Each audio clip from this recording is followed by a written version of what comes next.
Hello, Abraham. I wanted to talk to you about some things I've experienced with dreams. I dream a lot when I'm sleeping. I dream a lot about water for some reason. Floods, water's involved. When I was 20 years old, I experienced something that was rather, I don't know how to explain it. Traumatic. Yes. At the time, I was married with my first wife, and we were separated. Things weren't going so well. I was a little depressed. And just a lot of things going through my mind at the time. Well, that night, when I went to sleep, I was dreaming that I was at our house, and it was raining a lot. The water started rising. There was a boat in the back that I wanted to get to before it sank. Well, as I was wading out to the boat, I found myself underwater and drowning. And I saw myself in the water, and all of a sudden just visioned a lot of fog around me. Well, I physically, literally woke up out of my sleep and sat up in bed. And I saw a vision of someone standing there watching over me. And I'm confused as to what that really was. Now, the next day, when I got up to go to work, I felt great. I felt fantastic that day. And I tried to explain it to some people at work, and they contacted some ministers, and we talked about it and explained to them what I just told you. And they asked me what state of mind I was in at that night, and I kind of told them, and they thought that maybe the reason I was dreaming about the water was possibly the cleansing of my soul. But can you help me with that, to understand what some of that might mean? The most important thing and valuable thing to understand about a dream is that in the same way that what you think and what you feel manifests, we've been talking about the emotion first and then the manifestation later, a dream is a manifestation too. It's just an easier manifestation. If you're worried about something, it can manifest in a dream faster than it can manifest in real life. And the advantage of the dream is that you can have the emotional response to it and then do something about shifting the way you're thinking about something. Now, this is a perfect conversation to have on the heels of the one that we just had, because we are talking about a knee that is hurting being an indicator of something more than just a physical discomfort. So when the knee injury shows up as a manifestation, there is a deeper vibrational discord that was evidenced by emotion earlier that was missed, and so it wasn't addressed and it wasn't soothed, and the resistance wasn't alleviated or replaced with allowing, and so the indicator got bigger. So focus with us just for a moment on the word indicator. There are indications. Let's start in an earlier place. There are two vibrational aspects of you and everyone else at all times. And the way you feel is your indication of how these two aspects are blending. And your inner being will never come out of the vortex to blend with you. You always have to go into the vortex to blend with your inner being. That's why it's such wonderful guidance. It's not squirrely. It's consistent. It has, we can't even apply the word time. It has eternity behind it in its becomingness, and your alignment with it is necessary to feel at your very best.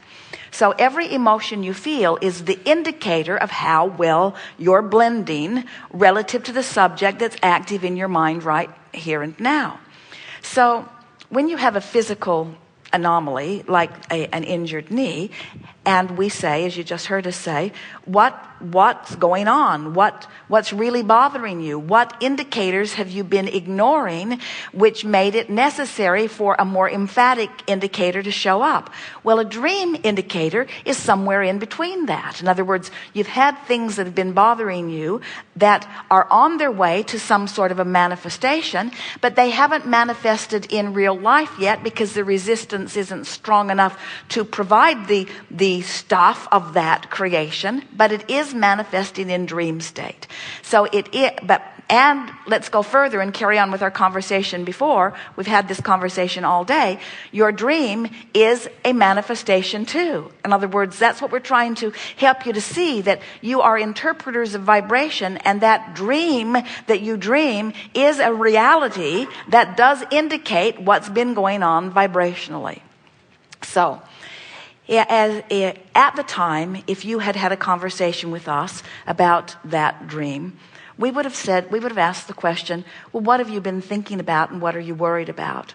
And we would not say it's about cleansing something, because it's never about that. We would say it's about your feeling of overwhelmment. It's about your feeling of too many moving parts. It's about your feeling of not being able to control the uncontrollable. It's about your feeling of trying to keep your head above water, of things not really cooperating, and you having to offer far more effort than really is even physically comfortable to have to offer in order to just stay afloat. Those are the kinds of things that you were feeling at the time. And your relationship wasn't going well financially. It could have been going a lot better. You were feeling the I was feeling isolated. I was feeling alone, isolated, and just certain things were crossing my mind. And so as you're just having those responses to life, and those are the conclusions that you're coming to, your dream just exaggerated the situation, which gave you an opportunity, and it worked to get your attention. What's going on with me? We love it when people have a vivid dream, because the vivid dream always has a powerful message to give you. And the powerful message is always contained in how the dream felt. So if the dream felt foreboding, if it felt overwhelming, if it felt out of control, in other words, think about it. You weren't making it. The water was having its way with you, and even though you were trying, you weren't making it. But you woke up out of the dream.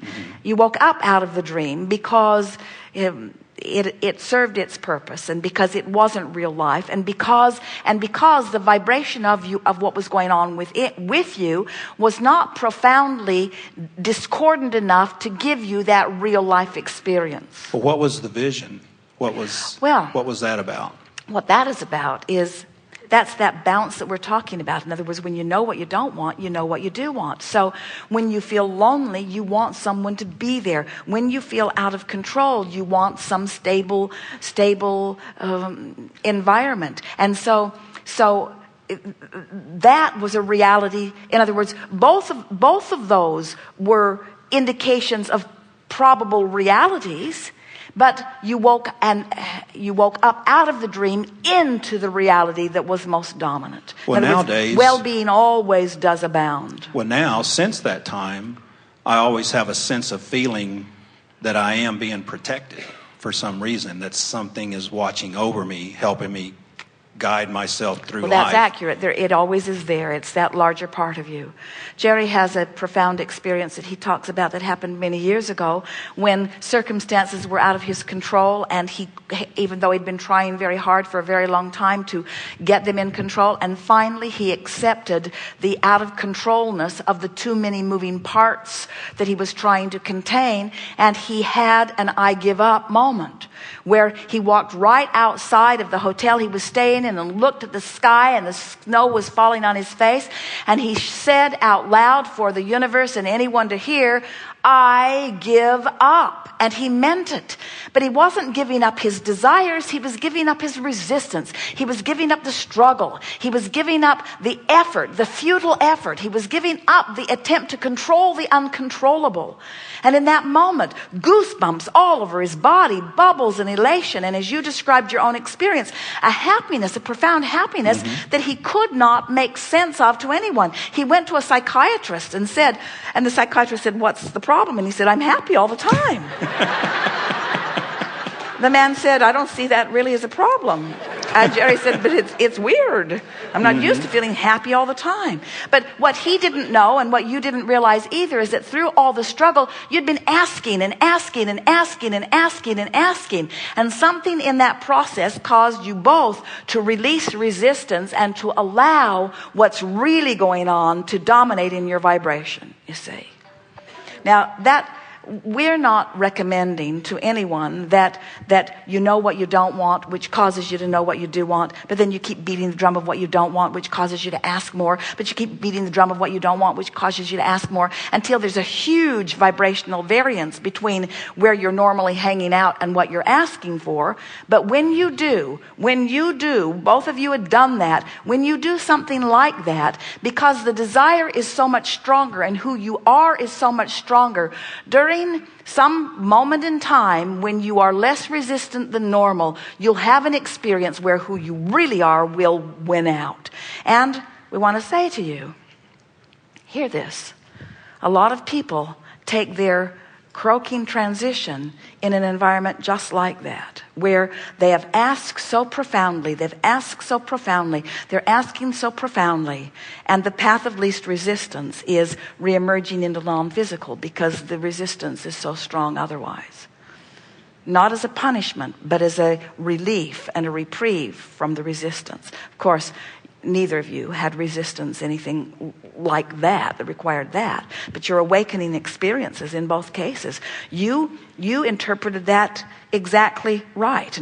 In other words, you could feel that the very thing you wanted, which was assurance and understanding and to be loved, you felt that profoundly. And that experience provided for you knowledge that millions of words spoken by Abraham cannot even come close to giving you.